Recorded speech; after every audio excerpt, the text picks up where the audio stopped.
왔다 하시면 되겠습니다. 지금 시간이 넉넉하게 잡아서 지금 벌써 아직도 이제 1시간 반 정도 남아 있거든요.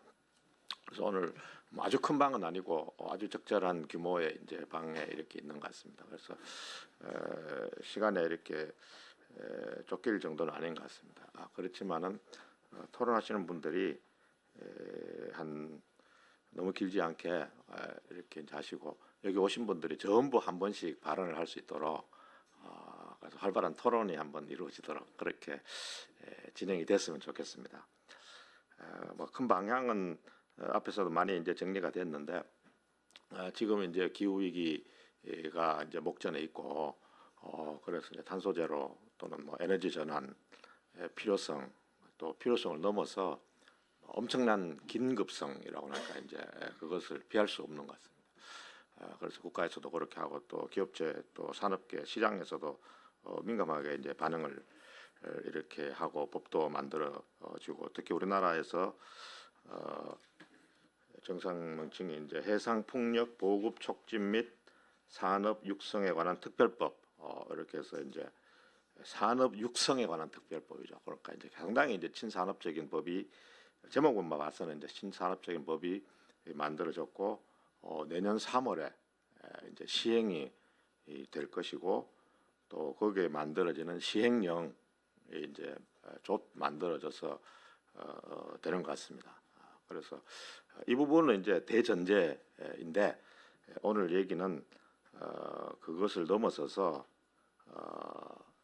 이것이 단순히 탄소 제로 하는 것이 목적이 아니고 탄소 제로 하는 과정에 에너지 이행하는 과정에 오히려 더 열악해지는 사람도 있을 수 있고 또 환경이 더 나빠질 수도 있고 불평등이 더 심해질 수도 있고 그래서 이게 이제 동전의 양면인 것 같아요. 그러니까 에너지를 탄소 제로를 가야 되는데 그 과정에서 피해를 보고 혜택도 못 누리고 더 나빠지는 또 이제 그 문제를 어떻게 해결할 것인가 그게 오늘 상당히 좀 중요한 쟁점인 것 같습니다. 그래서 오늘 얘기들이 뭐 추상적인 얘기도 좋지만 이제 시행령에 어떤 내용이 반영돼야 되는지 이 이야기도 조금 염두에 두고 좀 토론에 임해 주셨으면 좋겠고 또 질문도 좀 그런 실용적인 목적도 염두에 두고 이런 것은 반드시 들어가겠다 좀 그런 게 좋을 것 같고 그 다음에 이제 또 법만 가지고 되는 거 아니다 또 법이 잘 만들어도 시행하는 게 어렵고 또 못 만들었을 때는 또 개정해야 되는 문제도 있고 그래서 좀 큰 시야도 좀 같이 이렇게 가지고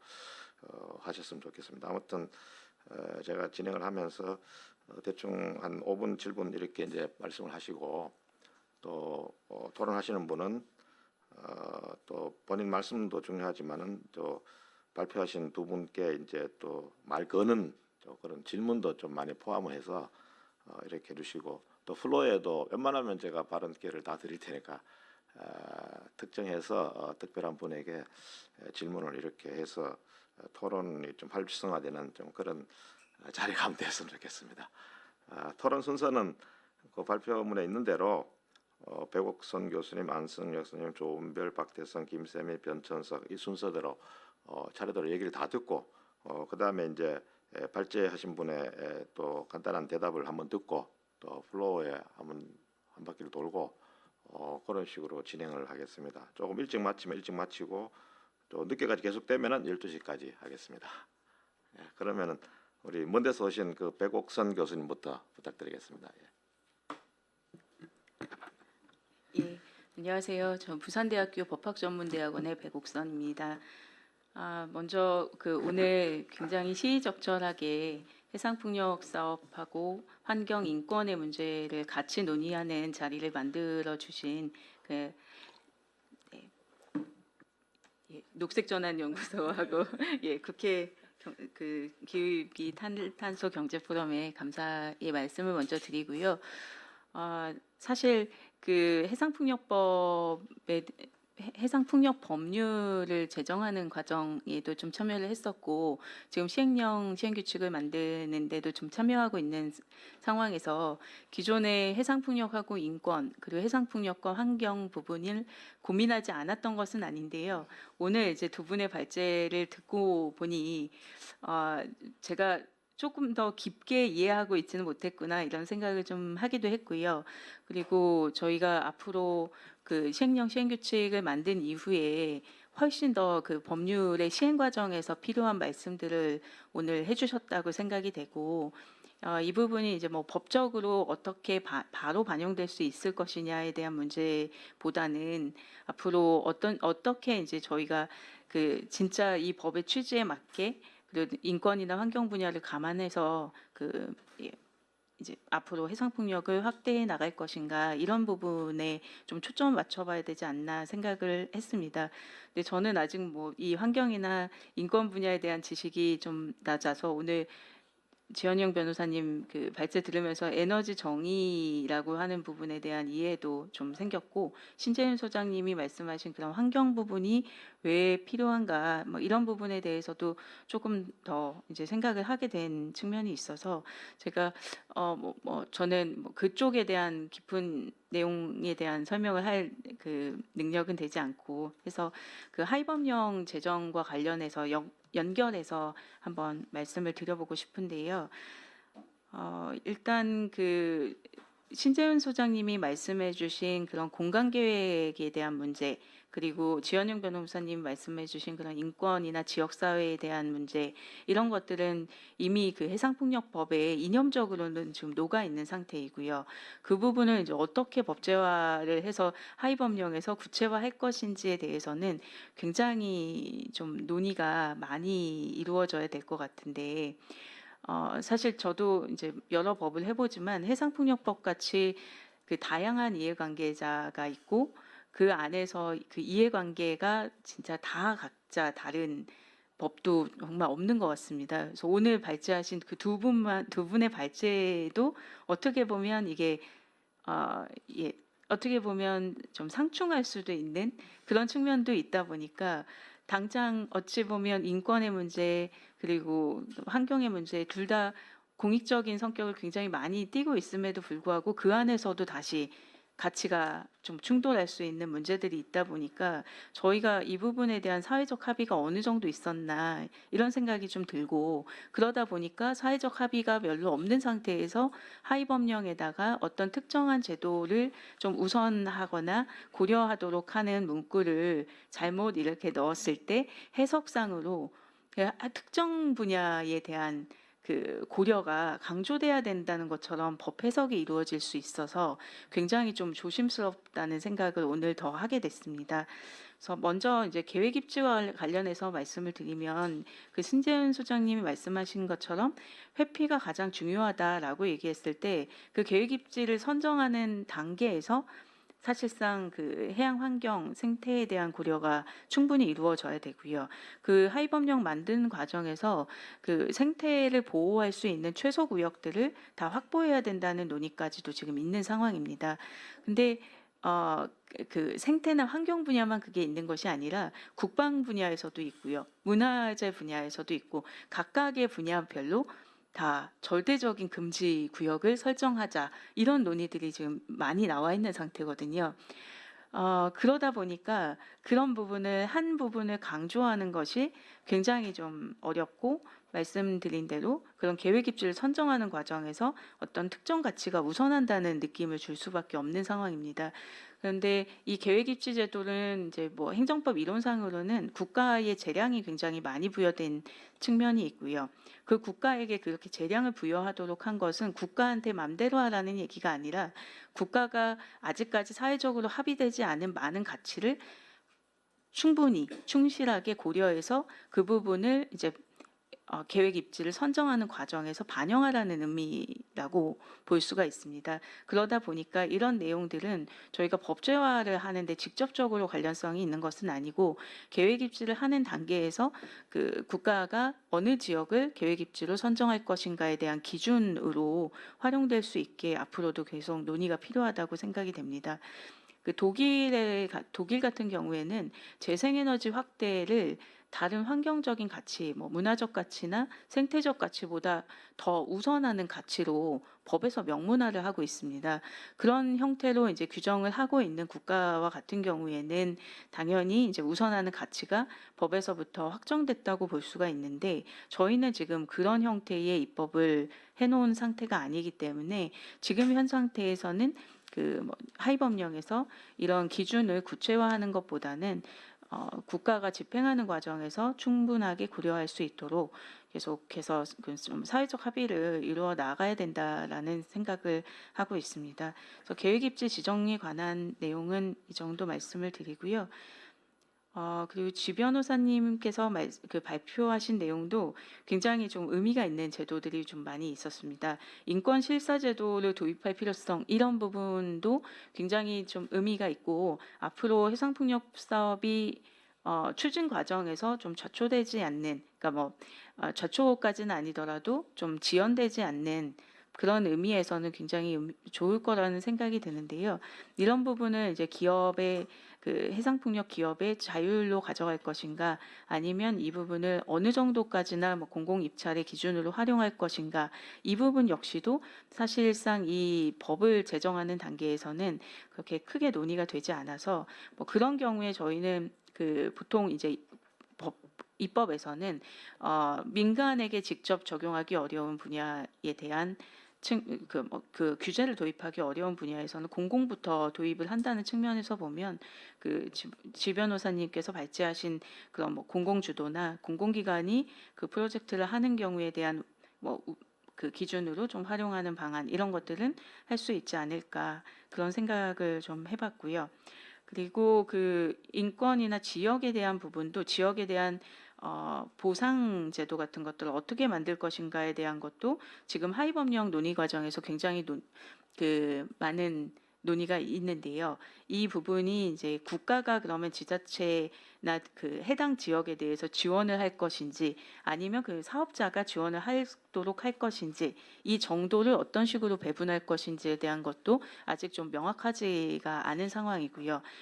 이 지역 발전이나 이 공유에 대한 문제들은 사실 법 시행령 시행규칙 단계보다 조금 더 뒤의 문제이기 때문에 아직까지 그렇게 이제 아주 구체화되고 있지는 않고 연구 단계라고 보시면 될 것 같습니다.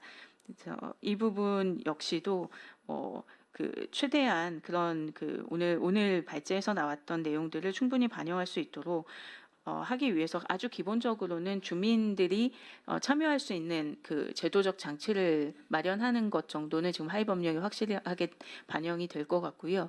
그 외에 뭐 민간 협의회 제도를 거쳐 가지고 어느 정도까지 정보 공개를 할 것인지에 대한 부분 이런 것들도 거의 그러니까 전반적으로 가리는 거 없이 다 공개하는 쪽의 의견을 지금 담고 있기 때문에 사실상 민간협의회 제도를 통해서도 상당 부분 지금 과거보다는 많이 보완될 수 있을 것이라고 생각을 하고 있습니다. 그래서 말씀드린 두 가지 내용을 보시면 국가의 재량 그리고 민간협의회의 협의 이런 내용들은 용어 자체에서 보시듯이 약간 지금 확정할 수 없는 부분이고 이게 재량의 행사 범위가 어디까지인가 그리고 협의가 됐다라는 것은 어느 정도가 돼야 협의가 됐다는 것인가 이런 부분이 지금 앞으로 저희가 고민을 해봐야 되는 부분이고요. 국가가 재량 행사를 하는 부분에 대한 통제 기준을 사회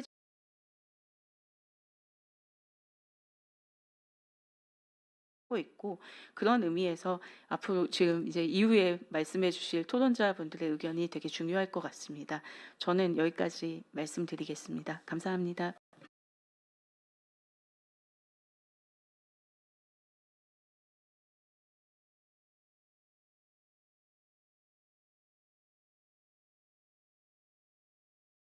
예.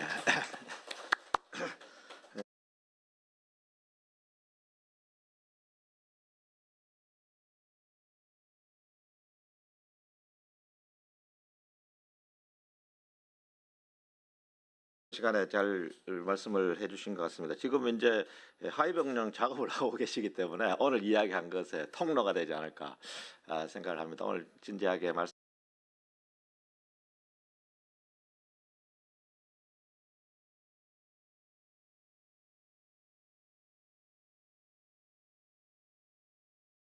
이야기한 것에 통로가 되지 않을까 생각을 합니다. 오늘 진지하게 말씀 주시면은 또 우리 백 교수님께서 토론에 반영을 하실 것으로 생각을 합니다.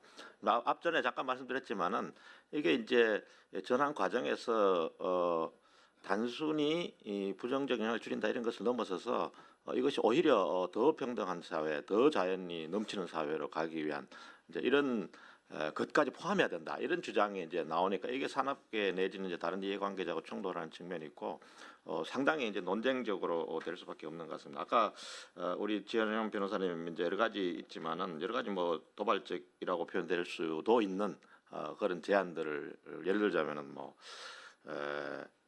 공동 소유 정도가 필요하지 않냐 이제 이런 제안, 그다음 에너지 정의 이런 단어들을 쓰고 그런 것이 구체적으로 어떻게 될까 이게 상당히 어려운 쟁점이라고 생각이 들거든요.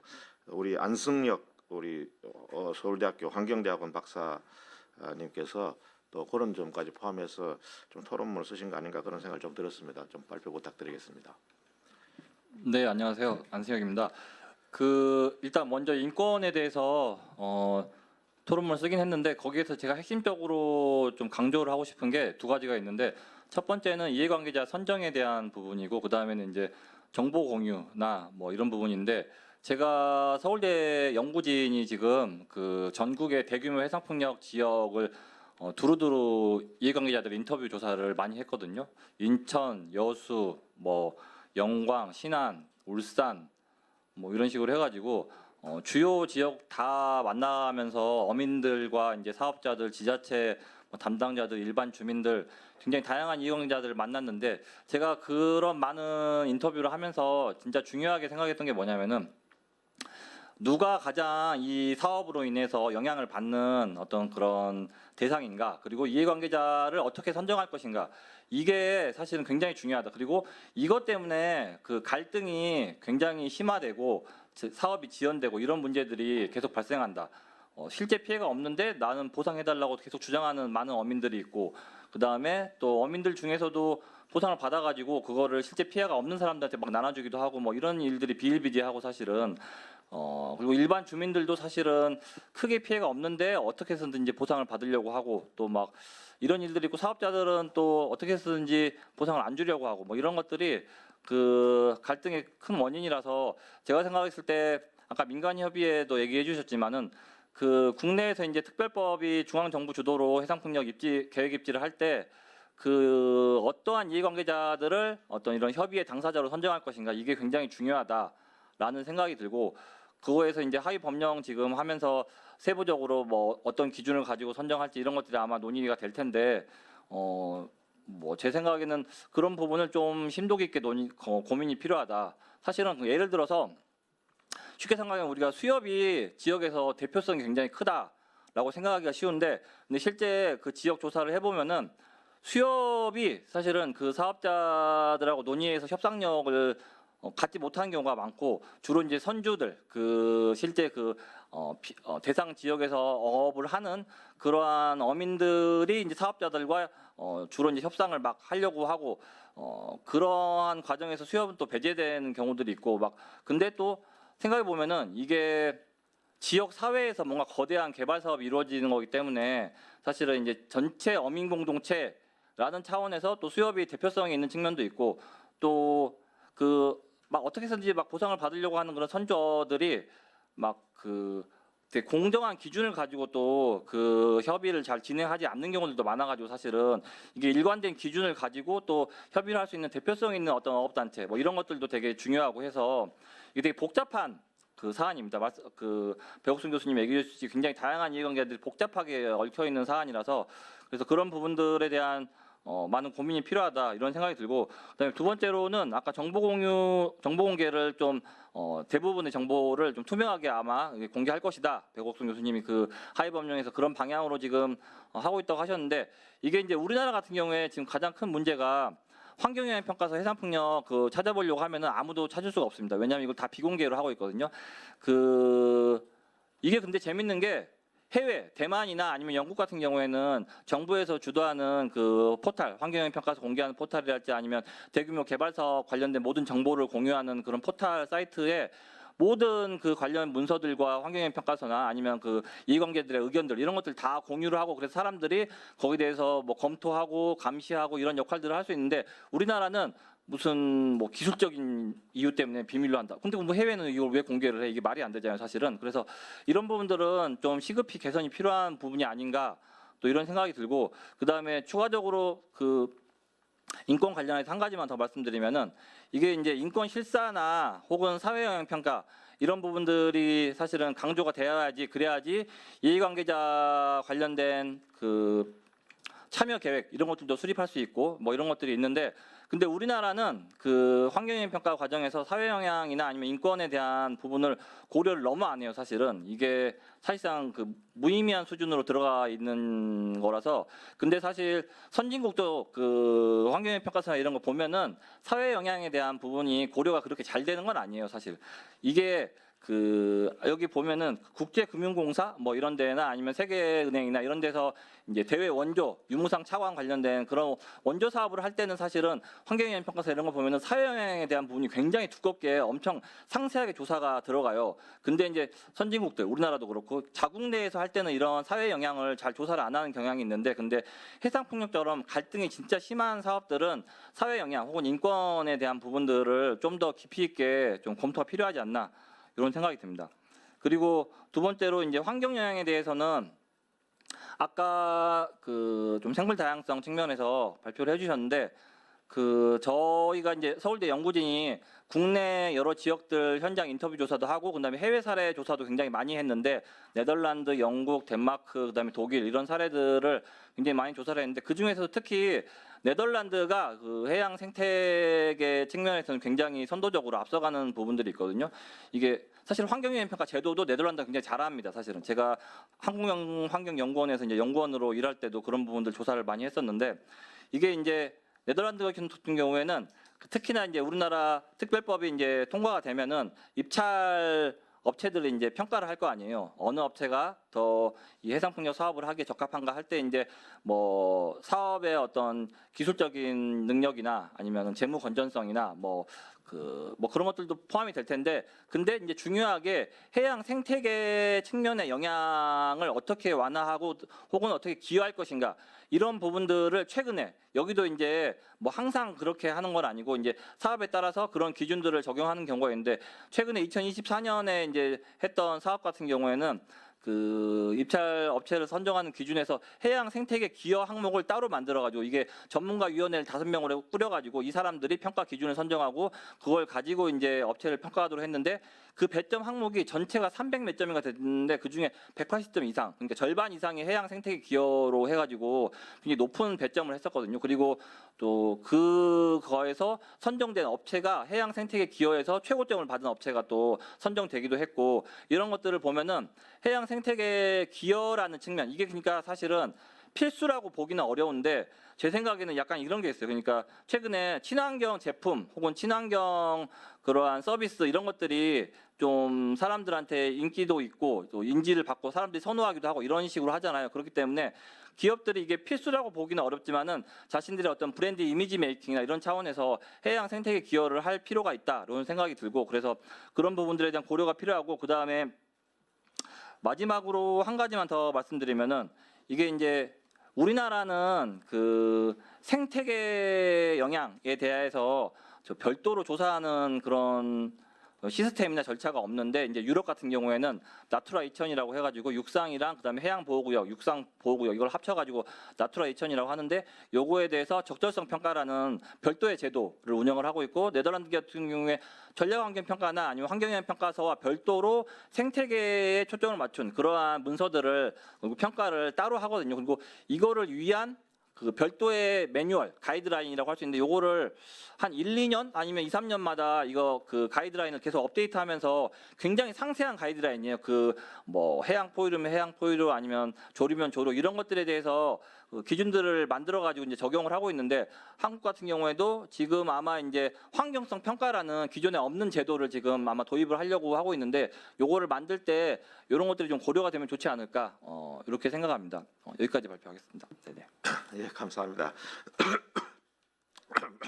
같이 들었다시피 이제 이 이해관계자 이제 측면을 아주 강조를 해주신 것 같습니다. 거기에서 이제 결국 이것이 자연에 미친 영향뿐만 아니라 사회에 미치는 영향, 사회 영향 평가가 취약한 뭐 한국 사회 현실을 지적해 주시고 또 환경 영향 평가 중요성도 동시에 지적을 해주신 것 같습니다.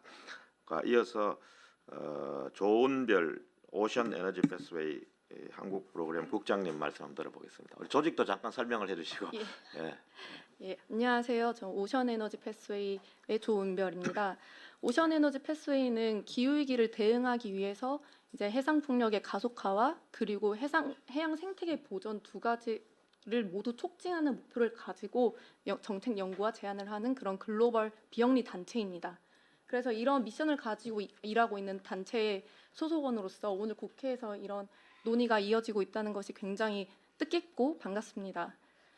저는 제 토론문을 미리 작성하긴 했는데 오늘 토론자분들과 발제자분들의 좀 얘기를 듣고 나서 제 자료는 이제 자료집으로 보셔도 될 것 같고 또 다른 논의들도 이어나가 보고 싶습니다. 제 생각에 먼저 이제 인권 부분 관련해서 말씀을 드리면 저는 지금 인권에 대한 논의가 우리가 두 가지로 조금 나눠서 얘기를 하고 있다고 보는데요. 먼저 하나는 우리나라가 지금 굉장히 좀 심각하게 직면하고 있는 어민분들의 수용성 문제, 반대 문제, 지역 사회의 갈등 이 부분 자체로서 굉장히 많은 얘기가 있는 것 같습니다. 그리고 또 발제에서 다뤄주셨던 것은 해상풍력 개발 사업의 그 조달에서부터 이제 사후 처리까지 전 과정에서의 인권들을 모두를 포함하는 그 부분을 말씀을 해주신 것으로 이해를 했습니다. 네, 저는 이 각각의 논의가 지금 어민분들과의 지역사회 갈등에 대해서는 좀 어느 정도 사회적인 논의가 좀 무르익었지만 전 과정에서 인권 평가는 인권 실사 이 부분은 사실 오늘 이 자리에서 거의 처음으로 우리 사회에서 논의를 하고 있다고 이해를 합니다. 그래서 저는 후자에 대해서 좀 얘기를 해보고 싶은데 그 환경사회 영향 평가라고도 얘기되는 그 인권 실사 부분이 우리나라에서는 제도적으로 규정되어 있지는 않습니다. 지금 우리나라에서는 환경 영향 평가에서 인권 부분을 조금 다루고 있긴 하지만 독립된 별개의 모듈로 다루고 있지는 않죠. 근데 일반적으로 국제 금융 기관에서는 프로젝트 파이낸싱 전에 적도 원칙에 따라서 이런 부분을 좀 요구를 합니다. 그래서 현장에서 사업자분들을 만나보고 하면은 우리나라에서 환경 영향 평가만 이제 요구를 하지만 환경 사회 영향 평가까지 우리는 어차피 해야 된다 이런 얘기를 하시는 것을 듣고 어차피 해야 되는 것이면 우리나라에서 제도화를 해서 진행하면 참 좋을 텐데 이런 생각을 했습니다. 다만 아까도 다른 토론자분들께서 말씀해 주신 것처럼 이 부분에 대한 사회적 공론화가 저는 아직 우리나라에서 많이 진행되지 않았기 때문에 좀 앞으로의 그런 토론들이 굉장히 중요할 것이라고 좀 생각을 하고요. 또 아까 이제 발제문에서 얘기했던 이제 해상풍력 경쟁 입찰 시에 비가격 평가 기준에서 인권을 다룰 수 있다라는 부분도 저는 굉장히 중요한 우리가 포착할 수 있는 기회라고 봅니다. 우리나라에서는 경쟁 입찰 시에 수용성 부분은 비가격 지표로 이제 다루고 있지만 이제 인권 같은 부분은 다루고 있지 않기 때문에 좀 장기적인 관점에서 이 인권 부분도 좀 포함할 필요가 있지 않나 생각합니다. 유럽에서도 2022년부터 이 논의가 굉장히 활발히 진행이 되고 있는데요. 이제 국제사회 컨퍼런스 가보면 정말 이 논의를 굉장히 많이 합니다. 비가격 지표의 인권을 어떻게 녹여낼 것인가 그 방법을 국제사회에서도 논의하고 있는 만큼 우리나라도 아마 지금부터라도 좀 논의를 해 나갈 수 있지 않을까 싶습니다. 그리고 당장의 인권을 넘어서 좀 더 한 걸음 나아가는 사례도 있는데요. 제가 이번에 영국에 이제 해상풍력 산업 시찰을 다녀왔는데 거기에서 좀 알게 된 것이 영국에서는 해상풍력 산업과 정부가 같이 약속을 해서 섹터 딜이라는 것을 했는데 그 중에 하나로 여성 인력을 해상풍력 전체 고용 인력 중에 33% 이상을 고용하는 것을 약정을 했더라고요. 그래서 실제로 현장에 가보니 여성 노동자분들을 만나서 저희가 여성 근로자분들을 만나서 얘기를 할 수가 있었습니다. 또 다른 프로그램은 Fit for Offshore Renewable이라는 게 있었는데요. 그거는 이제 타 업종이 해상풍력 업종으로 전환할 경우에 정부 차원의 자금 지원을 제공하는 프로그램이었습니다. 그래서 한국도 단순히 좀 좀 좁은 의미의 인권, 그러니까 부분적인 인권 말고도 전 과정의 인권 전체를 좀 다루려면 개별 법이나 규제로 다루는 것을 넘어서 그 환경 사회 영향 평가의 제도화, 입찰 기준 연계, 그리고 또한 영국처럼 정의로운 전환을 좀 적극적으로 지원하는 정책까지 고민을 해볼 수 있지 않을까 싶습니다. 인권 부분에서 마지막으로 좀 덧붙이고 싶은 거는 사실 바다의 이용자는 저는 지금의 이용자만을 위한 것이 아니라고 생각합니다. 그 미래 세대 역시 바다의 사용권을 가집니다. 해수의 온도가 올라가고 이용 방법이 좀 달라질 것을 넘어서 기후위기로 인해서 바다에 활용할 수 있는 권리 자체가 사라질 수 있는 것이죠. 즉 저탄소 에너지원으로서의 해상 풍력의 효과, 그 기후위기 대응이라는 그런 본질적인 목적을 좀 잘 고려해야 되지 않나 싶습니다. 그리고 환경 쪽으로 넘어가서 좀 말씀드리고 싶은 것은요.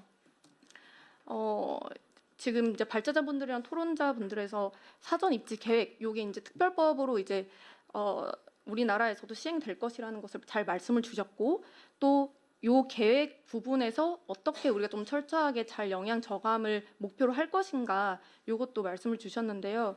특히 그 신진 소장님께서 말씀해주신 1등급은 되고 2등급은 되냐, 이런 논의에서 좀 넘어가자라는 말씀에 정말 공감을 많이 했는데, 근데 이런 점이 그 특별법 내에서 지구 지정 시의 환경 영향에 대한 의견을 들을 수 있는 부분이 있냐라고 하면 저는 제가 알고 있는 선에서는 좀 여지가 부족하다고 봅니다. 왜냐하면 지금의 지구 지정에서는 입지 정보망을 통해서 데이터를 기반으로 환경 영향을 이제 평가하고 지구를 지정을 하게 되는데, 거기에 아까 말씀하신 것처럼 세밀하게 토론하면서 이 지역의 특성에 따라서 어떻게 좀 더 다르게 적용할 수 있는지 얘기할 수 있는 부분은 없거든요.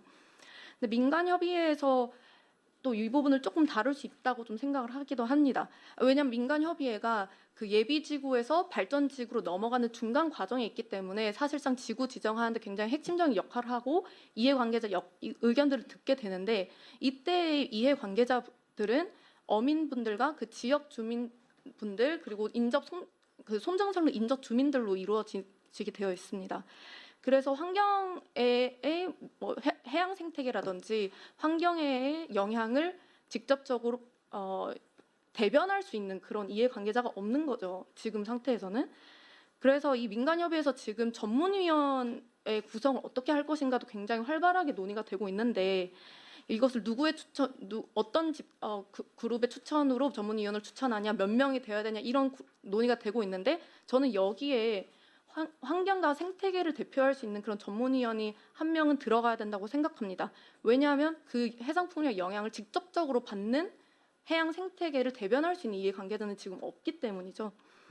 그래서 이 부분을 좀 강조를 하고 싶었고요. 그리고 이제 나중에 공사 과정에서의 그 영향 저감을 할 때도 당연히 그 환경 영향 평가가 또 별개로 필요한데, 그 환경 영향 평가의 질도 굉장히 높아질 필요가 있습니다.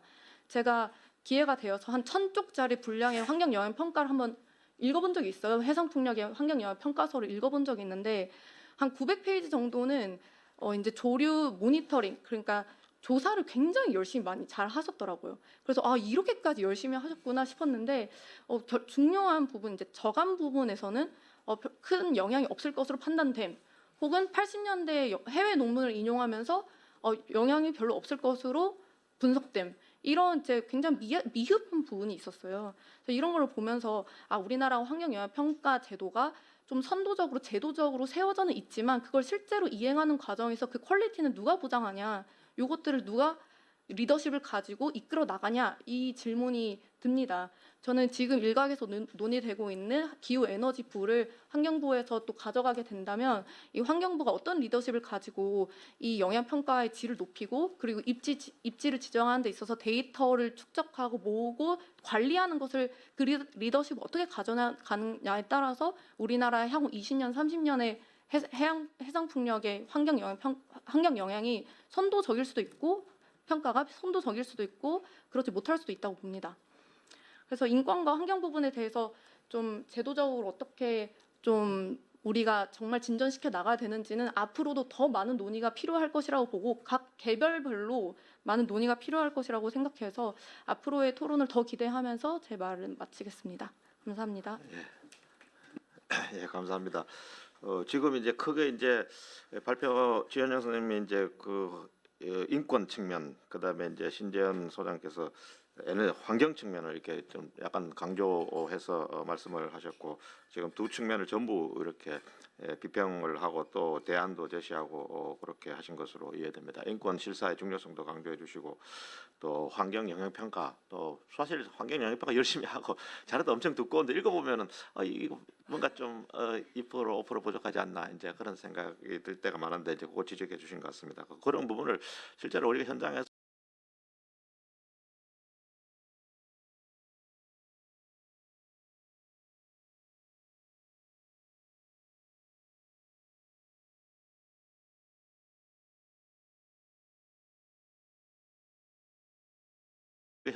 어떻게 내실 있게 할 것인가, 제도 문제만으로 환원하기에는 뭔가 좀 부족한 것도 있는 것 같습니다. 그래서 이어서 또 우리 또 인권실사에 관심 많으신 또 박태성 국가인권위원회 사회인권과 사무관님께서 또 그런 부분도 조금 보충적으로 또 말씀해 주시면 또 고맙겠습니다. 네. 안녕하십니까. 저는 국가인권위원회에서 일을 하고 있는 박태성이라고 하고요. 저는 기업가 인권 관련된 업무를 주로 하고 있고, 사실 이게 기후나 환경 관련된 토론회잖아요. 그래서 작년만 해도 인권위에서 이런 데 왔다 하면은 왜 인권위가 이런 데 왔냐라고 많이 저한테 여쭤보셨는데, 지금은 한 1년 됐는데 그런 질문은 안 받는 것 같습니다. 그래서 우리 사회에서도 인권과 환경이 연결되어 있다라는 점은 어느 정도 전반적으로 퍼져 있는 것 같다라는 생각을 하고 있고요. 인권위원회에 대해서 잘 모르시는 분들도 계실 거라고 생각해요. 그래서 간단하게 소개드리면, 저희는 일단 정부 기관입니다. 그리고 근데 대통령이나 뭐 국회나 이런 데 소속되어 있지는 않은 독립기관이고요. 정부의 정책을 모니터링하는 기관이다라고 생각해 주시면 될 것 같고, 그러면 뭘 기준으로 모니터링을 하냐? 저희는 여러 가지 인권 기준, 인권을 일단 중심에 두고 모니터링을 합니다. 그래서 인권적 관점으로 보기 때문에 어떻게 보면 굉장히 이상적인 말을 한다라고 생각하실 수도 있고, 현실성이 없다라고 생각하실 수도 있습니다. 하지만 어쨌든 저희 기관에 만들어진 목적이 그거기 때문에 그렇고요. 또 어떤 기준을 주로 보냐라고 하면 국제 기준을 주로 봅니다. 유엔 기준. 그래서 국제 기준을 어떻게 국내에 이행할지에 대해서 굉장히 많은 고민을 하고 있고요. 그래서 저는 이 토론회에서 하고 싶은 얘기는 사실 뭐 법적인 문제라든지 뭐 시행령을 구체적으로 어떻게 하는 거라든지 그거에 대해서는 제가 뭐 전문적으로 잘 알지 못하기 때문에 그거에 대해서 뭐라 말씀드리기는 좀 그렇고요. 국제 기준에 대해서 좀 소개를 드리려고 합니다. 일단은 지 변호사님께서 발제해 주신 것처럼 유엔 총회에서 깨끗하고 건강하며 지속 가능한 환경, 이걸 인권, 독립적인 어떤 인권으로 인정을 한 바 있잖아요. 그럼 국가는 사실 헌법에 의해서 인권을 보호해야 되는 주체이기 때문에, 그리고 이게 어떤 의미가 있느냐? 그럼 이 사람들, 우리 국민들이 국가에 요구할 수 있다는 거예요. 나 이거 환경이 침해됐으니까 내 인권이 침해된 것이야. 이거를 시정해줘라고 국가에 요구할 수 있다는 것이고, 국가는 마땅히 인권의 수범자로서 그 어떤 행위를 해야 된다라는 의미입니다. 그리고 최근 7월에 국제사법재판소에서도 그 권고적 의견을 발표한 바 있는데요. 그게 거기에서도 깨끗하고 건강하며 지속 가능한 환경이 인간의 권리다. 그리고 국가는 기후 행동에 대해서 의무를 가지고 행동을 해야 된다라는 게 발표된 바 있습니다. 그렇기 때문에 물론 이제 사회적 합의 이런 게 중요하지만, 인권위에서 나온 저는 인권이 굉장히 중요하다라고 말씀을 드리고 싶고요. 그리고 어쨌든 해상풍력은 기업이 연루가 되어 있잖아요. 기업이 이 사업을 하잖아요. 그러면 기업과 연관되어 있는 국제 기준은 무엇이냐? 지 변호사님께서도 말씀해 주셨고 토론자님께서도 말씀해 주셨습니다. UNGP가 굉장히 이제 기업 파트에서는 보편적인 국제 기준이라고 할 수 있는데요. 인권 관련해서. 그래서 UNGP는 2011년에 유엔에서 이제 발표를 한 것이고, 이제 기업이 자신의 활동으로 인한 인권 침해를 방지하기 위해서 인권 실사를 해야 한다는 거예요. 그래서 저는 사실 행포법이든 이 특별법이든 여기에 그 디테일한 것이 없더라도 국제 기준에 따르면 해야 하기 때문에 저는 선제적으로 기업이 할 필요가 있다라고 말씀을 드리고 싶고요. 제가 그래서 이제 사례 같은 것도 좀 몇 가지를 갖고 오기도 했고, 사실 지은영 변호사님께서 이 그 특별법이 마련된 거는 사실 이제 지속 가능 발전으로 빨리 전환을 하기 위해서 정부가 어느 정도의 그 간소화 이런 걸 한 거잖아요. 그렇지만 제 토론문에는 속도가 전부가 아니다라고 했지만, 그렇다고 이거를 지연해라 이런 말은 아니고요. 지 변호사님께서 발제 때 말한 것처럼 인권을 고려하지 않으면 오히려 더 늦어질 수 있다는 점을 좀 지적을 하고 싶어서 저는 이 말을 쓴 거고요. 제가 최근에 8월에 필리핀에서 오신 분들을 만났어요. 거기가 이제 뭐 해상 풍력은 아닌데 인프라 사업, 그러니까 한라우강 댐 건설 때문에 거기에 선주민들이 오셔서 만난 적이 있는데, 그게 저희 우리나라 수출입은행에서 그 필리핀 정부에 ODA를 줬던 사업이거든요. 근데 거기 이제 사는 선주민들이 계속 반대를 해가지고 계속 사업이 지연됐었습니다. 원래는 12년에 시작이 돼서 뭐 16년 이때 마무리가 됐었어야 되는데 계속 지연이 돼서 현재까지도 완전 완공되지 않았거든요.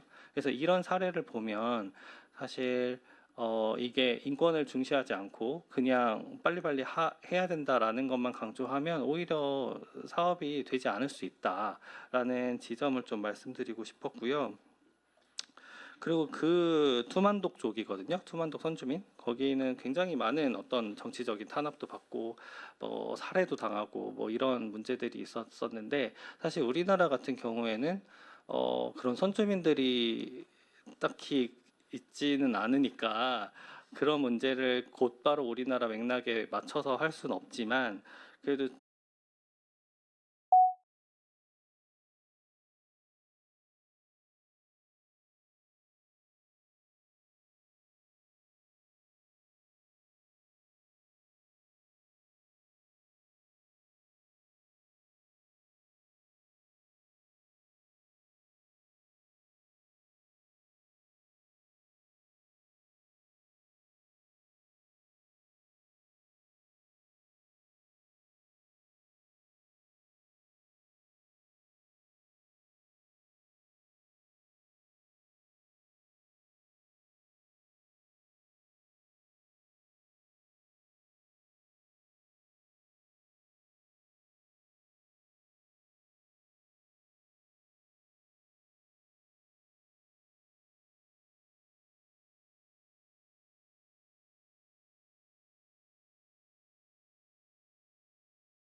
그런 문제를 곧바로 우리나라 맥락에 맞춰서 할 수는 없지만, 그래도 제가 토론문에도 썼다시피 뭐 거기에 사는 이제 이해관계자들, 지역 주민들, 커뮤니티, 토론문에도 썼다시피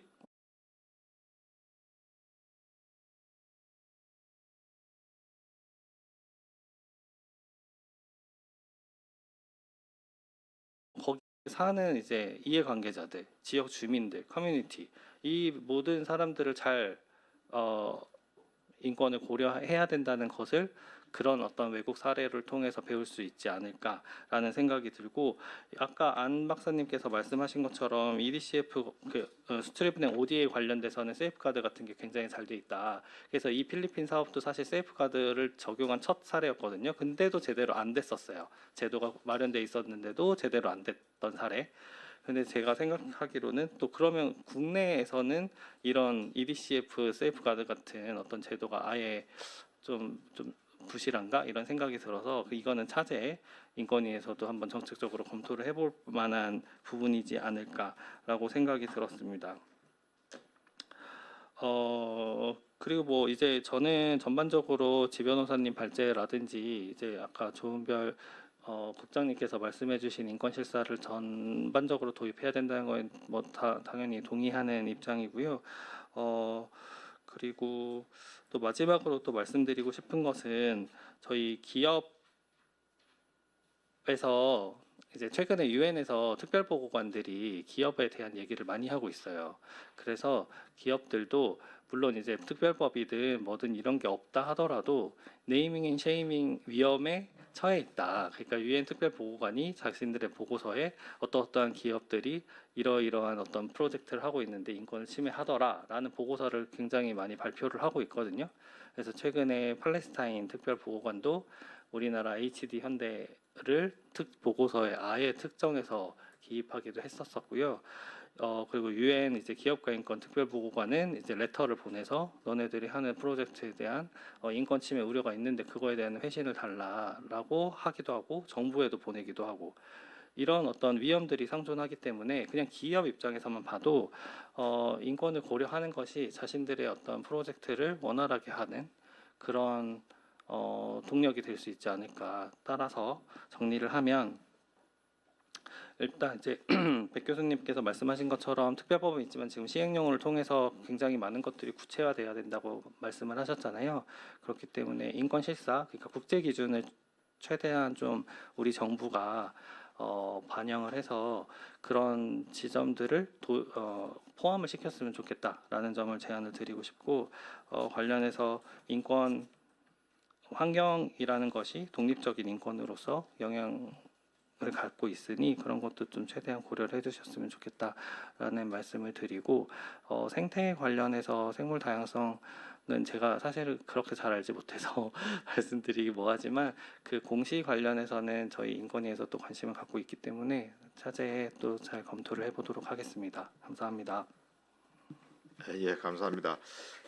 지금 그 사무관님 말씀하셨지만은 이제 이게 우리가 인권이나 환경을 강조한다고 하는 것이 이 말하자면 에너지 이행을 늦추자 이런 게 이제 아니라는 거죠. 그래서 이제 이것을 제대로 챙기지 못하면은 오히려 그 전환 자체가 이제 좌절되거나 늦춰질 수가 있다.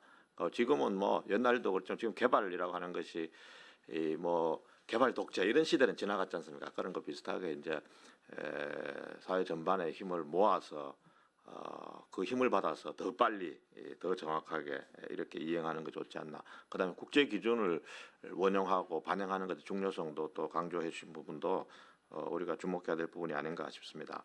그러니까 이어서 에키노르 반딧불이 부유식 해상 풍력 프로젝트 인허가를 담당하셨다고 하는데, 뭐 에키노르 어쨌든 한국에서는 좀 드물게 이런 영향평가라고 할까, 구체적인 사건을 이제 진행을 하신 경험이 있어서 아까 지현영 변호사님도 얘기를 듣고 싶다고 특별히 이제 청하셨는데 우리 김세미 차장님으로부터 현장의 이야기를 좀 더 생생하게 들어보겠습니다. 네, 소개해 주셔서 감사합니다. 안녕하세요. 저는 에퀴노르에서 반딧불이 해상풍력 인허가를 담당하고 있는 김세미 차장이라고 합니다. 저희 회사 소개부터 먼저 간단하게 드리면, 저희는 이제 노르웨이 국영회사이며 이제 주 사업은 북해에서 오일앤가스 사업을 지금 영위하고 있습니다. 지금 오일앤가스 사업이기 때문에 친환경 에너지로부터 이제 전환을 위해서 부유식 해상풍력 사업을 노르웨이에서 최초로 이제 운영을 하고 있으며, 한국에서는 이제 60, 70km 울산 해역으로부터 떨어진 부유식 해상풍력을 현재 개발하고 있고 용량은 약 750MW 정도 됩니다. 그래서 부유식 해상풍력이 이제 무엇인지에 대해서 이제 궁금해하실 텐데, 이제 그 기존의 고정식 해상풍력과는 다르게 이제 물에 붕붕 떠 있는 터빈이라고 생각을 하시면 됩니다. 그래서 계류선을 통해서 고정이 돼 있고, 그다음에 기존의 그 고정식 해상풍력과 다르게 이렇게 그 구조물이 이렇게 되어 있는데, 저희가 좀 부유색 해상풍력의 좀 친환경적인 강점이라고 말씀을 드리면 아무래도 소음이라든지 설치하는 과정에서 파일링 이런 것들이 조금 덜하기 때문에 좀 고정식 그 해상풍력보다는 상당히 이제 친환경적인 그 기술이라고 보시면 될 것 같습니다. 제가 앞서 이제 발제랑 그 토론을 해주신 분들 말씀을 드리면서 정말 현장에서 일하면서 이제 느꼈던 부분들, 많은 부분들 이제 이미 말씀을 해주셨고, 또 그 고민거리, 새로운 고민거리, 그리고 책임감, 그리고 앞으로의 이제 일할 거리들이 참 많겠구나라는 생각이 들면서 마음이 굉장히 무거웠습니다.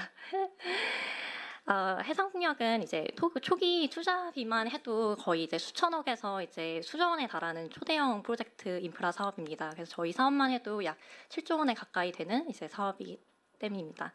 그 아까 조은별 국장님께서 말씀을 잘 해주셨는데, 이제 그 해상풍력의 대부분 프로젝트들은 그 프로젝트 파이낸싱이 이제 필요합니다. 대부분의 이제 자금 조달이 필요하기 때문에.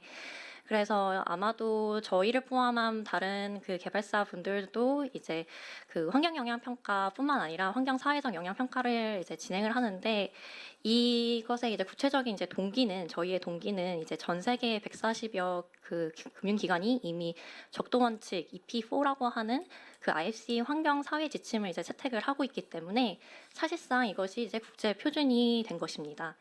따라서 이제 국내 사업자라고 하더라도 해외 자금 조달이나 다국적 컨소시엄 참여를 위해서는 반드시 이 국제 기준을 충족을 해야 됩니다.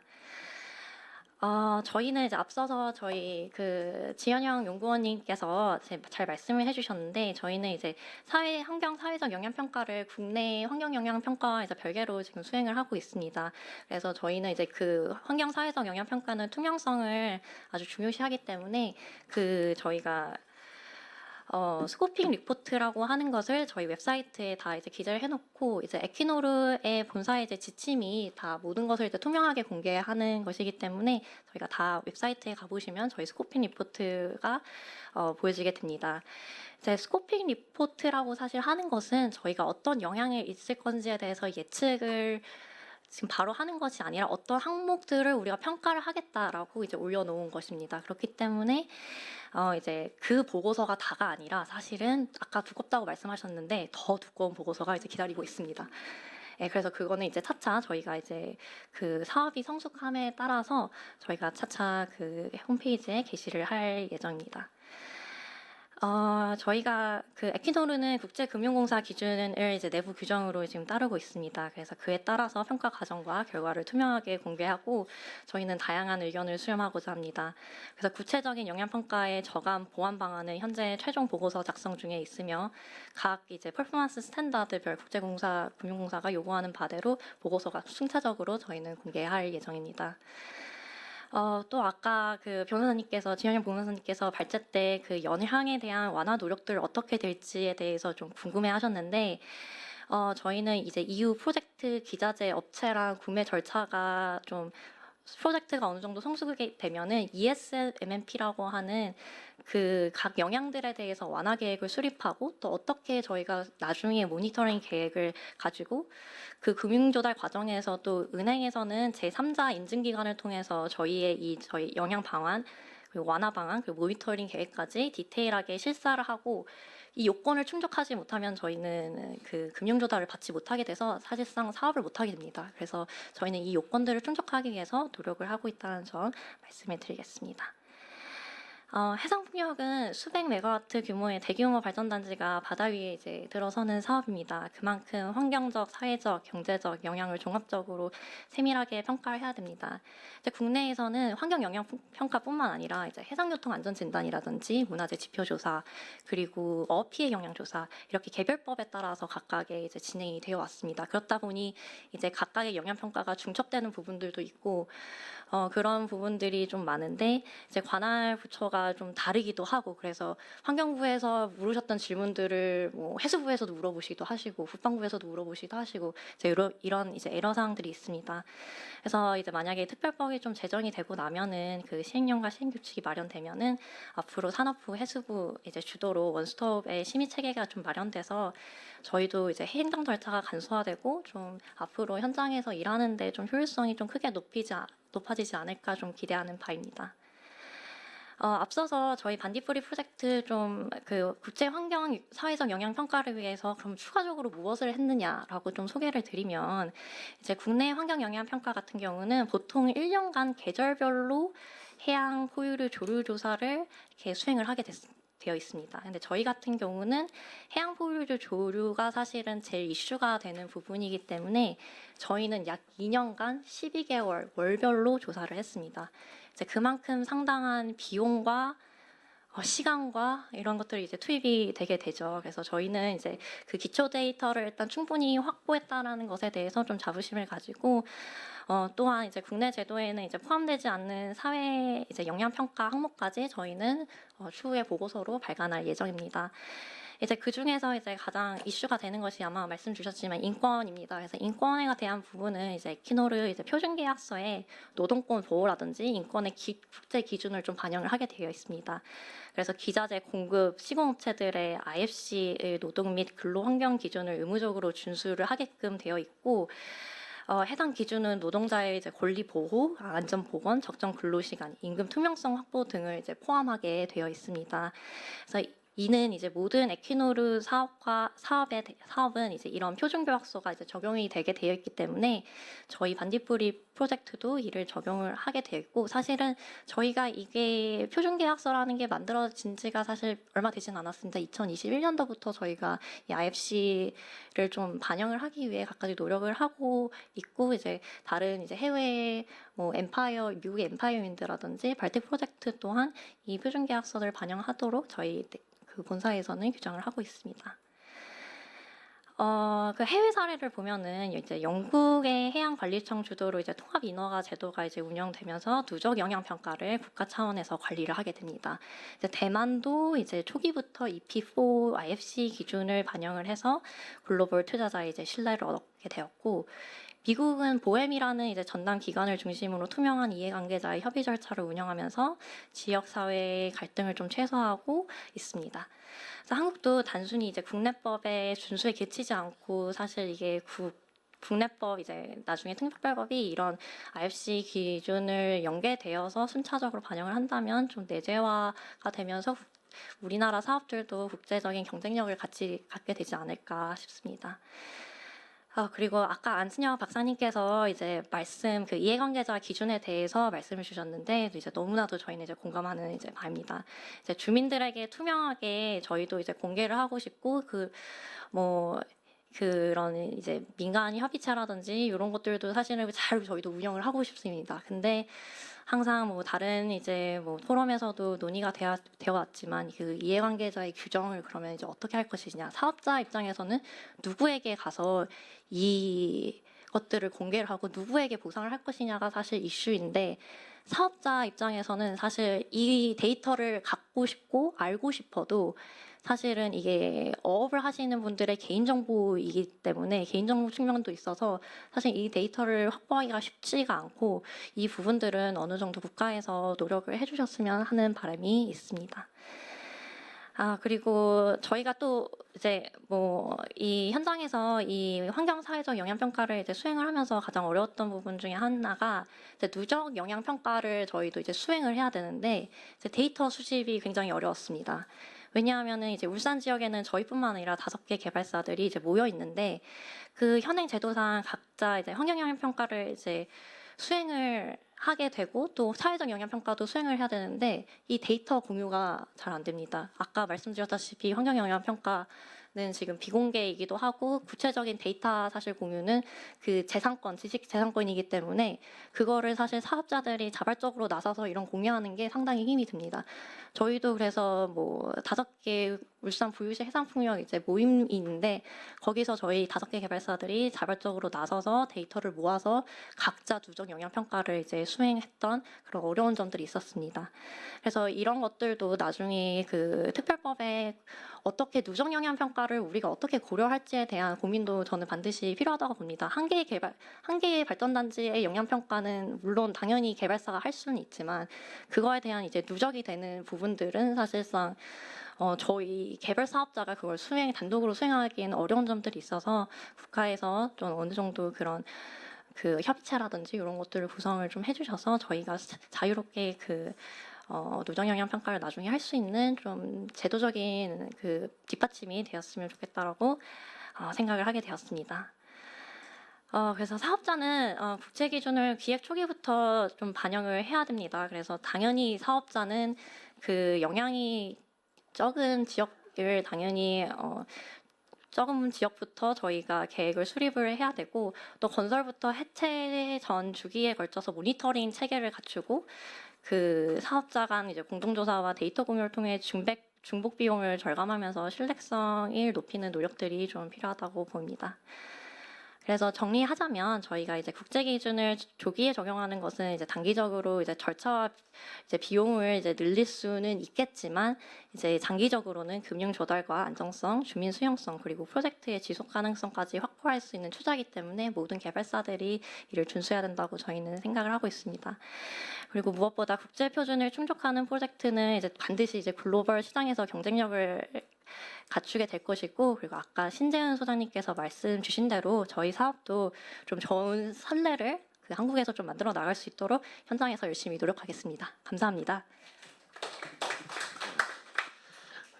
사업 주체가 주체로부터 진짜 뭐 생생한 이렇게 말씀을 드렸습니다. 규모가 뭐 엄청나네요. 7조 규모의 그 이해관계자가 얼마나 많을까 싶기도 하고 진짜 어려운 오늘 이야기가 진짜 뭐 문제의 복잡성을 드러내는 것만 해도 오늘 일에 좀 오늘 토론에 의미가 있지 않을까 그런 생각이 듭니다. 이 복잡한데 또 너무 복잡해가지고 또 시민들이 배제될 수도 있거든요. 그래서 이제 시민들이 어떤 식으로 그런 복잡한 문제에 끼어들고 또 할 것인가 또 사업자 입장에서는 누가 시민인지 누가 이해관계인지 뭐 그것도 모르겠다 이렇게 이제 할 정도로 복잡한데 이런 복잡한 문제는 또 어떻게 풀어야 되는지 또 이런 문제는 또 우리 뭐 마지막 토론자 되겠습니다만은 변천석 한국에너지공단 풍력사업실 실장님도 뭐 이런 비슷한 고민을 하실 거로 생각을 하는데 아무튼 토론을 부탁하겠습니다. 짧게 부탁드리겠습니다. 네, 마지막이라 안 그래도 짧아야 된다는 압박감이 느껴지는데요. 지금 한국에너지공단은 사실은 이제 산업부 산하 기관으로서 특히 재생에너지 분야에서는 보급 확대와 산업 육전을 갖다가 책임지고 있고 이번 특별법을 만들 때 배국선 교수님 계시면 배국선 교수님을 보좌해서 제가 특별법도 만들고 지금 시행령과 시행 규칙을 준비하고 있고 이 과정에서 사실은 뭐 환경부, 해수부, 국방부 같이 참여하고 거의 한 50여 명의 전문가들이 모여서 지금 하위 법령과 다음에 실행을 할 때 있어서 어떻게 실제 현장에서 실행에 가능한 방법들을 같이 모색을 하고 있는 부분입니다. 사실 이제 앞에서도 말씀드렸지만 해상풍력은 제가 봤을 때는 거의 역대급으로 거대한 사안입니다. 보시기 말처럼 육상, 해상, 다음에 해저부터 들어가고 제조, 시공, 그다음에 철거, 운영 유지 기간만 해도 20년 넘는 부분이고요. 그 사업비가 뭐 부식 같은 게 더 크지만 보통 저희가 1기가와트 때 8조 원 가까이 들어가고 저희 공단에서 매년 지금 입찰을 하고 있습니다만 예를 들어 저희가 입찰 1.5기가와트 입찰을 하게 되면 그 사업비만 12조 원 들어가는 아주 대규모 사업이라고 볼 수가 있을 것 같습니다. 그래서 이 부분이 지금 사실은 이제 이러한 것 때문에 그래서 저희가 보면 처음에 저희가 50년대 사업을 했을 때는 사실은 수요 필요한 거냐 국가 차원에서 그리고 이게 하면은 경제성이 있느냐 그리고 사실 기술적으로 시행 가능하냐 이 부분이 가장 큰 요인이 됐겠지만 저희가 차츰 산업 발전이 이루어지면서 그 다음에 나타났던 게 환경 영향입니다. 과연 이게 환경에 피해를 얼마만큼 주냐가 됐었고 그 다음에 가장 최근에부터 나타난 부분은 인권이 포함된 수용성입니다. 그래서 저희 특별법이 만들어진 배경 자체가 사실은 저희가 사업자들 개발을 시작한 지는 이미 10몇 년이 됐습니다. 그런데 실질적으로 발전사업 허가를 받은 거는 100여 개 가까이 되는데 그 용량으로 봤을 때 지금까지 그게 상급화로 이루어지고 있는 거는 1%가 채 안 됩니다. 그 이유 자체가 뭐냐면 각 세계 사업자들이 이럴 때 난개발 그리고 환경에 대한 문제들도 이슈가 되는 게 있고 그다음에 주민들의 반대 이 두 가지로 해서 이제 특별법이 만들어지는 가장 큰 부분이 되는 부분이고요. 이러한 차원에서 사실은 특별법이 아까 말씀드린 보급 확대와 산업 육성 차원이라고 하지만 그 내면에 들어있는 부분은 결국 사업 속도를 높이기 위해서는 환경과 인권이 그만큼 중요하다는 차원에서 시작이 되고 있는 부분입니다. 그래서 법조문에 보면은 부사회 사이에 전부 다 환경 인권 부분이 직접적으로 표현이 안 되도록 다 포함되어 들어있는 부분이고요. 가장 대표적으로 제가 말씀을 드리고자 한다면은 일단 민간 협의회 부분입니다. 지금 아까 말씀드린 조은별 국장님께서 말씀하신 대로 처음에 예비지구라는 걸 큰 범위를 잡는 부분이 있습니다. 이 부분은 사실 환경적이나 기술적으로 가능한자를 벗기 위해서 해양정보 입지정보망을 통해 가지고 그리고 정부가 하다 보니까 진짜로 이게 특별히 풍항도 괜찮고 다음 해상교통에도 문제가 없고 국가문화유산도 해를 끼치지 않고 군가의 문제도 없느냐 이런 부분에서 계략적으로 잡고 예비지구를 선정하는 부분이고요.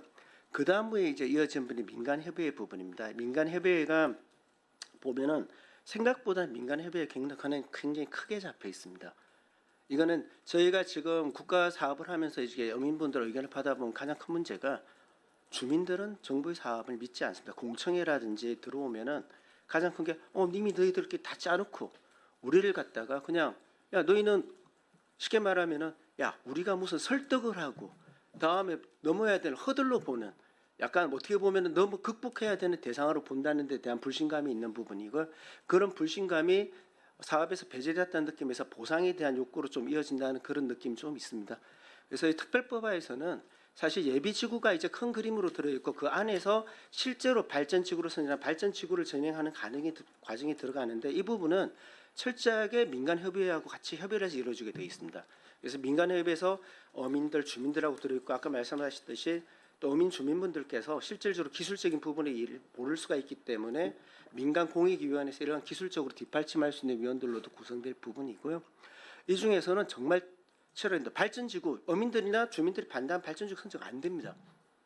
그래서 이 부분에서 정말 환경적 영향부터 어민들 수용해서 할 수 있는 부분들을 쭉 갖춰가는 부분이고요. 그 과정에 들어가는 저희가 기본 설계에 보면은 환경 쪽 들어가는 부분들, 해양이용 조사라든지 다음 해상교통 진단 이런 부분이 다 들어가게 되는 부분이고요.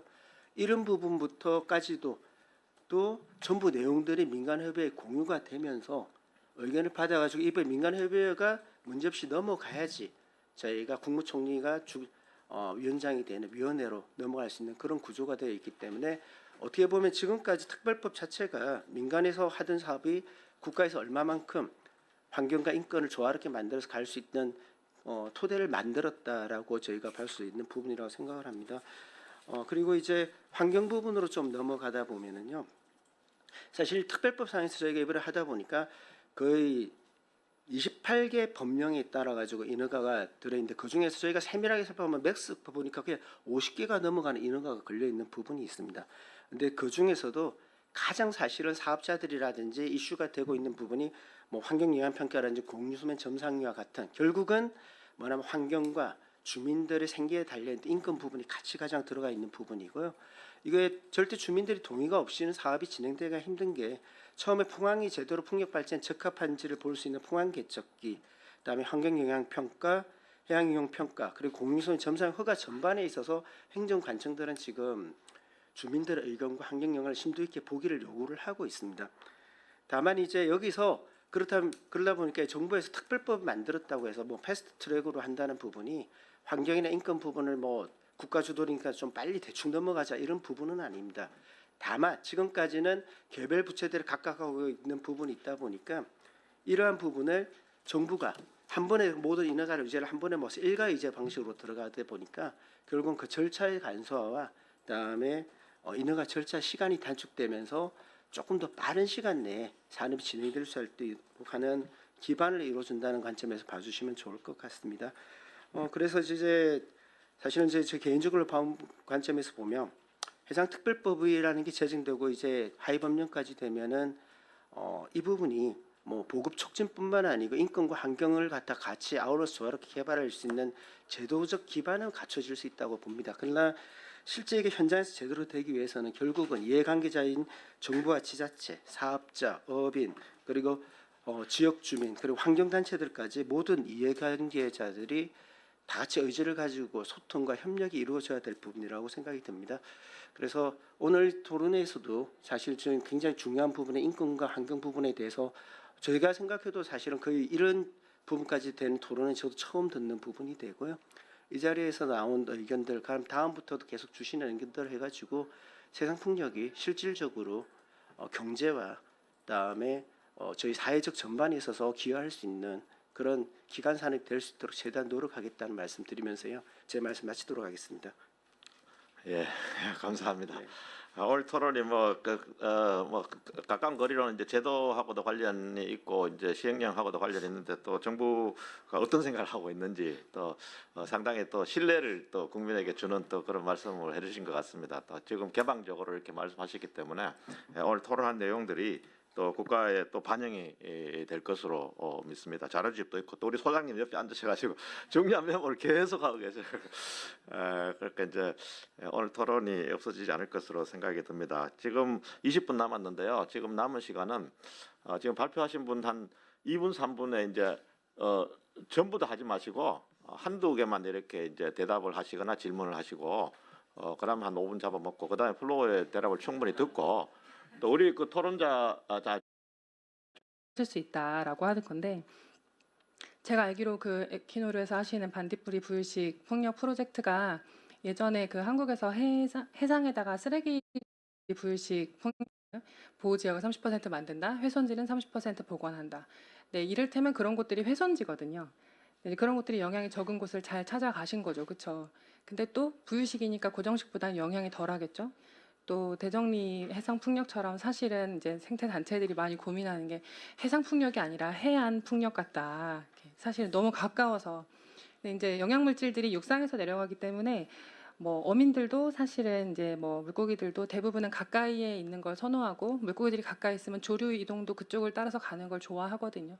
근데 거리가 굉장히 멀리 떨어져 있기 때문에 그런 측면에서도 영향이 적은 사례가 될 거예요. 그러니까 저는 분명히 그렇게 좋은 사례들이 우리에게 있고 이런 걸 잘 같이 모니터링하고 그 신뢰를 쌓는 게 중요하다는 거고요. 또 하나는 아까 제가 노테이크 존 보여드렸잖아요, 그렇죠? 근데 그 노테이크 존이라고 하는 것도 아무것도 하지 마가 아니라 이렇게 문제를 풀면 어업 문제도 같이 풀 수 있어라고 하는 거고 해양 부문에서의 가장 중요한 위험 요인이 어업이기 때문에 어민들을 배제하자가 아니라 이렇게 문제를 풀어서 남획 문제를 풀면 어민들도 오히려 이쪽에서 어업 생산성이 높아지는 효과를 볼 수 있어라고 하는 거고요. 그런 공간을 만들어서 이제 사실은 이제 최근에 제가 자꾸 선진국이라고 말하고 싶지 않은데 해외 좋은 사례들을 보면은 이 공간을 다목적으로 활용해서 법적 보호 지역이 아니지만 기타 효과적인 보전 조치라고 하는 OECM으로 지정해가지고 그런 공간들을 다목적으로 활용할 수도 있도록 하는 것을 굉장히 장려하고 있거든요. 그러면 저는 이 공간 안에서 몇 가지 원칙을 가지고 문제를 풀면 어업도 생태계도 해상풍력도 문제를 같이 풀 수 있다. 그렇기 때문에 좌절을 드리려는 목적이 아니라 우리가 여기에 같이 공을 들여서 해법을 찾자라고 하는 제안으로 이해해 주시면 좋겠습니다. 그런 측면에서 사실은 저는 이런 원칙이라고 하는 게 잘 지켜질 거라는 신뢰가 되게 중요하다고 생각하는데 아까 이제 뭐 갈등 때문에 굉장히 사업이 지연되고 있다는 얘기도 해주셨잖아요. 근데 해상풍력도 저는 이제 사업 추진하는 입장에서는 다들 마음이 급하시겠지만 저는 밀양 사태를 우리가 잊지 않았으면 좋겠거든요. 이걸 통해서 동네가 완전히 붕괴됐어. 사람들이 힘들어졌어. 사람들이 많이 떠나고 죽었어. 송전탑 계획이 들어오면 그 동네는 그야말로 풍비박산 나는 거야라고 하는 걸 온 국민이 학습하고 그 이후로 전력망 못 지었잖아요. 그렇죠? 그러니까 제가 얘기하는 좋은 사례와 신뢰가 그 이후의 속도를 좌우한다라고 하는 게 저는 그런 측면이기 때문에 하고 계시는 사업이나 혹은 앞으로 진행되는 사업에서 그런 신뢰를 쌓았으면 좋겠습니다.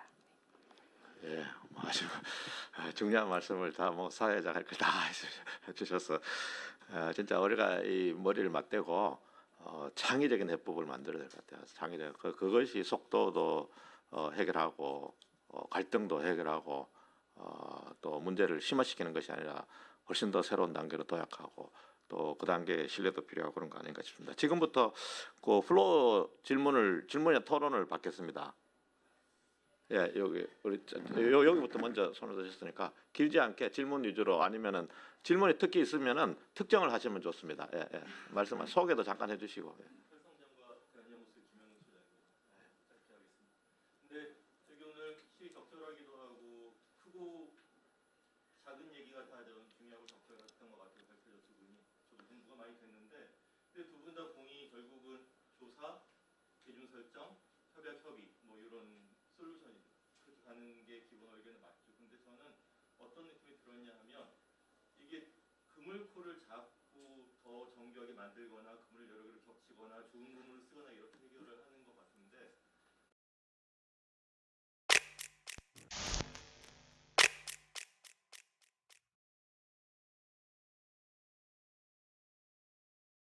내기는 뭐 이런 게 바뀌어버릴 수도 있는 겁니다. 그래서 모든 제도가 좀 그렇죠. 근데 우리가 환경 영향 평가도 뭐 천성상 그 도룡뇽 소송도 있고 환경 영향 평가 만들어졌고 지금 기후 영향 평가까지도 만들어졌는데 이게 그 제도 자체의 어떤 부실함, 지도도 개선이 필요하지만 이게 왜 제대로 작동이 안 되나 하면 그거를 담당하는 공무원이라든지 또는 기업이라든지 여러 사회적 주체들이 이게 어떤 취지로 어떻게 가야 된다라는 합의가 없기 때문에 해야 될 것도 안 하고 안 하는 방향으로 되고 있는 것 같거든요. 그래서 이 해상폭력 경우에도 시행령하고 가이드라인까지 촘촘히 만든다 하더라도 그렇게만 만들어 두면은 계속 좀 전문가들만의 또는 이해 당사자들만의 저기가 되는 거고 계속 뭔가 좀 빠져나가거나 안 채워지는 부분이 있을 것 같아서 그래서 저는 아까 그 조은별 선생님의 그 섹터들 또는 리더십 얘기가 저는 귀에 들어왔거든요. 근데 지금 해상폭력은 앞으로 5년, 10년 동안 정말 유례 없는 거대한 프로젝트가 될 거고 많은 경제적, 사회적, 일자리 전환 문제도 있죠. 오늘 주제는 아니었지만 그런 게 결부될 것이기 때문에 이게 굉장히 중요한 계기고 그래서 자꾸 규제의 그물로만 접근을 하면은 또 그런 후회는 결코 남지 않을까 해서 좀 뭔가 사회 담론적인 그림 유지를 할까 이런 걸 만드는 그런 계기 그런 거를 좀 같이 고민을 해야 되고 6개월, 1년 안에 뭔가 좀 그런 것을 만들어야 되지 않을까 좀 그런 의견을 드리겠습니다. 예, 예, 감사합니다. 뭐 제도가 문제를 다 해결하지 않는다는 건 명백하죠. 그러니까 그거를 우리가 지혜를 모아가지고 그 틈새를 어떻게 메꿀 것인가, 그 고민도 함께 해야 될 겁니다. 우리 아까 우리 손드신 선생님 말씀 한번 하시죠. 예. 토론 너무 잘 들었습니다. 지금 저는 솔직히 에너지 환경 전문위원을 했고요. 국가위에서 그다음에 하여튼 전력정책 심의위 뭐 이런 것들을 했습니다. 그러다 보니까 정말 2007년도부터 새만금 쪽에 해상풍력을 한다고 하고 뭐 여러 가지 하고 또 해수부에서 뭐 해가지고 영향평가하고 조류 뭐 이런 거 다 했는데도 시민 뭐 반대해가지고 못하고 그다음에 뭐 현대에서도 풍력발전기 회사 뭐 군산에다 만들어가지고 못하고 저는 대한전기학회 신재생 에너지 위원장을 20년 정도 했거든요. 그러다 보니까 정말 제가 눈물이 나려고 하는 거예요. 정말 이렇게 많이 했지만 실질적으로 핵심 코어가 없고 리더십이 부족했고 뭐 공공성에 대한 그런 그 책임감도 느껴졌어요. 그리고 이렇게 젊은 분들이 해상풍력에 대해서 이렇게 관심을 갖고 인발부터 뭐 뭔가를 하고 있다는 거에 대해서 어떤 기쁨을 느끼기도 했고요. 그러면서 저 같은 경우는 새만금에 솔직히 해수부에서 정말 굉장히 중요한 데이터들 연구 조사한 데이터들 가지고 있거든요. 근데 지금 누리에서 한 거 그거 뭐 생물 다양성 해가지고 뭐 지금 하고 있다고 뭐 이런 게 그쪽에 저는 V식으로 또 그 애기평에서 과제 뭐 300억 내지 500억 에타 필요 없이 해가지고 투자한 거 알고 있습니다. 그런데 V식 풍력 발전기가 실제로 실존하고 있지도 않는 걸 가지고 제대로 된 어떤 그런 것들이 없거든요. 실제 없어가지고 MIT에서도 개발하려고 하고 우리도 뭐 부산대에서도 하고 등등등등 하고 있는 아직은 실존이 없는 그런 정도 거거든요. 그리고 실제로 저는 인공호처 해상풍력하면서 그 타워에다가 인공호처 해가지고 물고기 더 많이 이렇게 걔네들한테 집을 만들어주는 거거든요. 그러니까 이걸 왜 막 거기에 살고 있는 사람이라고 해서 꼭 그 내용을 알고 막 자기가 뭘 해야 되겠다 인권이 거기 된다는 거가 실제로 이거는 저는 공공성을 가지고 해양을 개발해서 정말 우리 국민들한테 에너지를 갖다 저렴하게 그리고 환경 굉장히 저해하지 않는 것들을 공급해주는 그런 것들이 있기 때문에 정말 좀 어떤 실제로 그런 그 거버넌스가 이루어져서 그 사람들을 믿고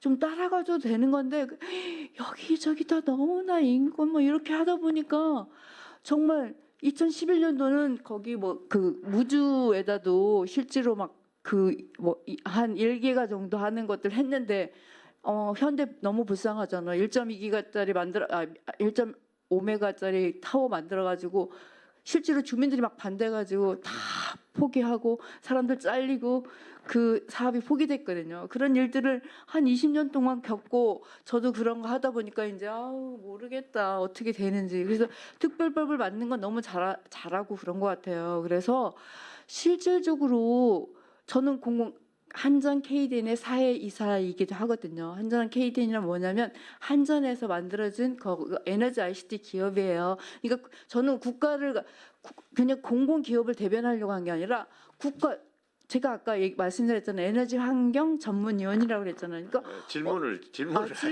질문이니까 그래서 네. 실제로 아까 표준에 대해서도 그래요. 제가 환경 영향성 평가도 많이 해봤고 그랬는데 원래 표준이라는 게 영향성 평가를 하면서 그 내용들 히스토리를 다 얘기하고 정량적 평가, 정성적 평가 그 평가 지수가 있거든요. 그거에 합당하는지 안 하는지 이런 거 앞에 나름대로 공부하라고 이렇게 넣어놓는 거지 몇 페이지 안 된다고 이렇게 했는데 실제로 그 정량적 평가 지수 정성적 평가 지수 그거가 굉장히 중요한 데이터거든요. 그거에 합당하지 하는지 안 하는지 가지고 그 가용성이 되는지 안 하는지 이렇게 보는 것이지 그거가 이렇게 많았는데 뭐 그거는 좀 아닌 것 같고요. 그다음에 또 ESG 관점은 잠깐 짧게 하시죠. 지금 예. 우리가 방을 비워줘야 되거든요. 네, 제가 너무나 좋은 얘기들을 많이 들어가지고 젊으신 분들이 저는 이제 솔직히 이 노정에 가까운데 지금 그 동안에 얼마나 많이 싸움에 가까운 게 저도 막 연구도 하고 저는 풍력 발전기도 만들어보고 별 시스템도 만들어보고 했던 사람이기 때문에 실증 단지도 개발해보고 이랬던 사람.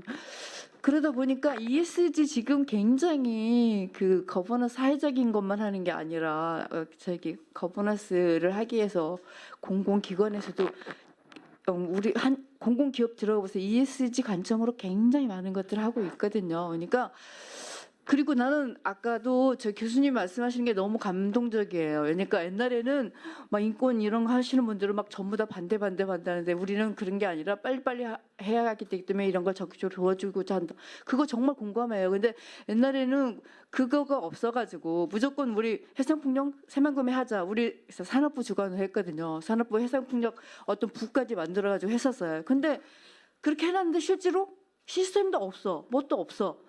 근다고 그래서 네덜란드 거 아니면 독일 거 갖다가 꽂는다는 것 우리 용납 못 하거든요. 왜냐하면 또 잠깐만 우리 잠깐 짧게 지금 시간이 없었어요. 죄송해요. 제가 그냥 완전 발제자에 가까운 얘기들 했는데 너무 감사하고요. 네, 알겠습니다. 네, 너무 감사하고 지금이라도 이런 것들을 굉장히 협조적으로 막 하려고 하는 거에 대해서 저는 감사함을 느낍니다. 네. 알겠습니다. 예, 고맙습니다.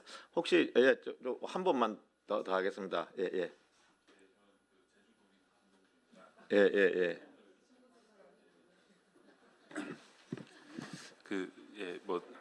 제주도가 대한민국 해상풍력뿐만이 아니라 이제 풍력 발전을 제일 처음 한 그 지역으로서 여러 가지 수많은 사례가 있었는데 다만 그 사례들에 대한 왜곡된 정보가 있어가지고 제가 말씀을 드리려고 합니다.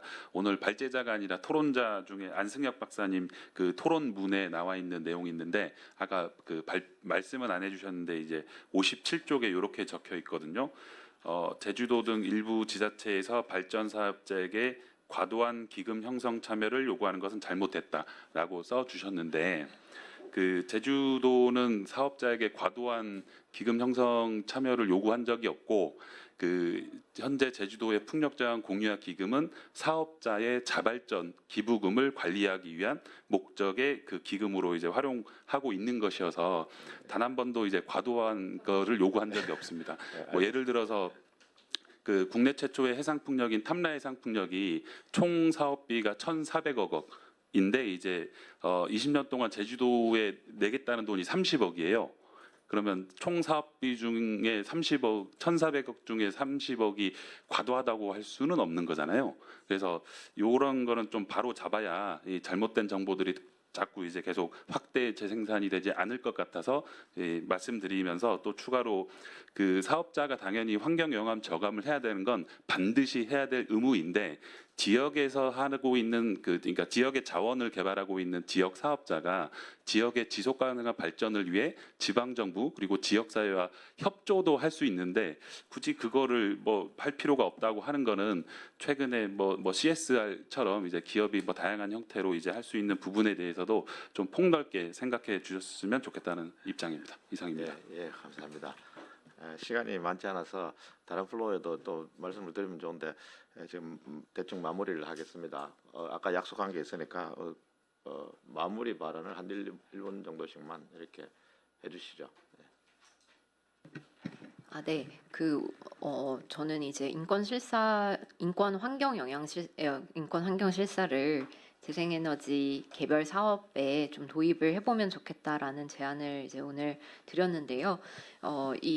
저는 이제 UNGP 이 제도를 처음 이제 공부를 할 때 사실 이게 내용이 너무 없는 거 아니야라는 생각을 했어요. 이게 어떤 뭘 해야 된다, 뭐 굉장히 엄격한 어떤 촘촘하게 짜여진 어떤 규제라기보다는 듀 딜리전스 오히려 이 과정에 대해서 과정을 거치라는 부분을 요구하는 거고 이 실사제도의 핵심은 예방과 소통, 정보 공개인 것 같습니다. 그래서 그런 차원에서 좀 이 실천적으로 정말 그 공공주도 입찰이라던가 이런 곳에 이제 반영해보는 것을 좀 고민해보면 좋을 것 같습니다. 네.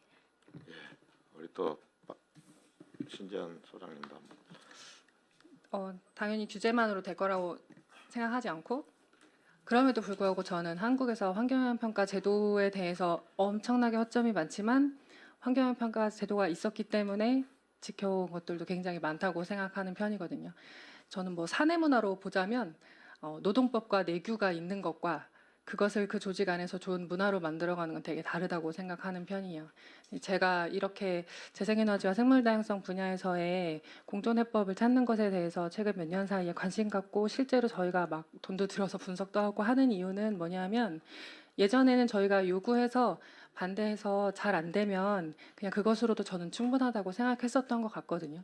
근데 정말 많은 사람들이 고양이 손이라도 모아서 같이 뭘 만들고 그 과정을 참여하지 않으면 그냥 되는 일이 없는 것 같다는 생각이 들어서 그런데 저는 각 사업마다 지역에서 주민들이 혹은 지역의 단체들이 전문가들이 또 정치인과 행정가들이 힘을 모아야 되기 때문에 뭐 참 밍밍한 얘기지만 그물코로 안 되는 것은 문화 원칙과 신뢰로 채워야 된다 생각합니다.